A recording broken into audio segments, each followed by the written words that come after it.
আজকে একটু মোরলা মাছের টক করব, তার জন্য দিয়ে দেবো একটু পাঁচফোড়ন আর একটা শুকনো লঙ্কা।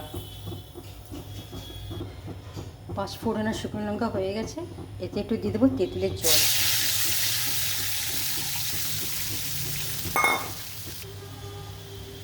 অল্প একটু হলুদ দিয়ে দেবো, একটু লঙ্কার গুঁড়ো দিয়ে দেবো, একটু নুন দেবো।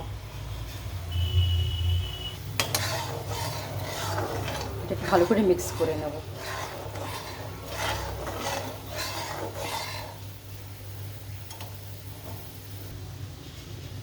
একটু চিনি দিয়ে দেবো এতে।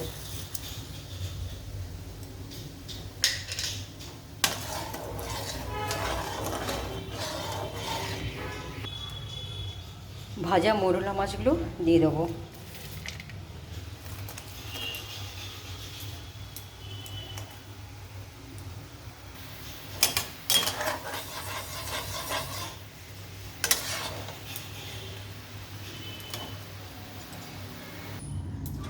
এই কলাই করা বাটিতে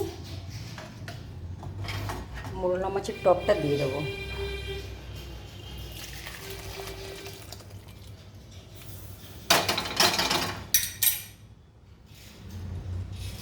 ভালো লাগলে একটা লাইক করে দেবেন।